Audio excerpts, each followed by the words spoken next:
YCP సభ్యుల ప్రశ్నకు మంత్రి సత్యకుమార్ సమాధానమిచ్చారు. సభ్యుల ఆవేశాన్ని తాను అర్థం చేసుకోగలనన్నారు. తాగునీటి కలుషితం వల్లే డయేరియా ప్రబలుతోందన్నారు. కొన్నేళ్లుగా క్లోరినేషన్ జరగలేదని సభ దృష్టికి తెచ్చారు మంత్రి సత్యకుమార్. కూటమి ప్రభుత్వం వచ్చాక రాష్ట్ర వ్యాప్తంగా క్లోరినేషన్ చర్యలు చేపట్టామని, ఎప్పటికప్పుడు నీళ్ల శాంపుల్స్ సేకరించి ప్రజలకు ఇబ్బందులు లేకుండా చూస్తున్నా దురదృష్టవశాత్తు కొన్ని చోట్ల వాటర్ కంటామినేషన్ జరుగుతోందన్నారు మంత్రి సత్యకుమార్.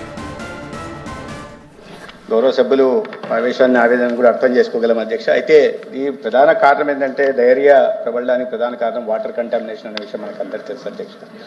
అయితే ఇప్పుడు ప్రభుత్వం వచ్చిన తర్వాత ప్రతి గ్రామంలో కూడా ఈ సిఎస్ఓలు ఎవరైతే ఉన్నారో కమ్యూనిటీ హెల్త్ ఆఫీసర్ ద్వారా వారి ద్వారా ప్రతి మంగళవారము బ్యాక్టీరియాలజికల్ అంటే సోర్స్ దగ్గర కానీ లేదా వాటర్ పైపుల్లో కానీ వాటర్ శాంపిల్ తీసుకున్న తర్వాత దాంట్లో కంటామినేషన్ ఉంటే వెంటనే లైన్ డిపార్ట్మెంట్కి తెలియజేసే దిశగా కూడా చర్యలు తీసుకుంటున్నాం అధ్యక్ష.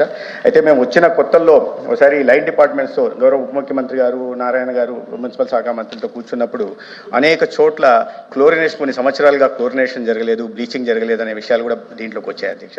ఉదాహరణకు అరుణ్ కుమార్ గారు చెప్తున్నారు, వారు పక్క దీంట్లో జగ్గయ్యపేటలో మేము ప్రభుత్వం వచ్చిన కొత్తల్లో వస్తే నేను అక్కడికి వెళ్ళాను అధ్యక్ష. వాటర్ పంప్ హౌస్లో నాకు ఆశ్చర్యం వేసి 4 సంవత్సరాలుగా ఫిల్టర్ బెడ్లు మార్చలేదనే విషయం దృష్టికి వచ్చింది అధ్యక్ష. దాని తర్వాత చర్యలు తీసుకోవడం జరిగింది. ఎందుకంటే ఎవరైనా సరే వారి ఆవేశాన్ని నేను అర్థం చేసుకుంటాను.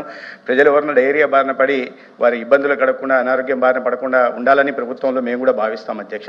అయితే ఈ చర్యలు కూడా ఏ ప్రభుత్వం అయినా తీసుకోవాల్సిన ఇది ఉంది. గతంలో ఇప్పుడు ఏం చర్యలు తీసుకుంటున్నారు అంటున్నారు. ఇప్పుడు ఎక్కడ చూసినా వాటర్ ఓవర్ హెడ్ ట్యాంకులను క్లీన్ చేయించే పనులు చేస్తున్నాం అధ్యక్ష. క్లోరినేషన్ చేస్తున్నాం.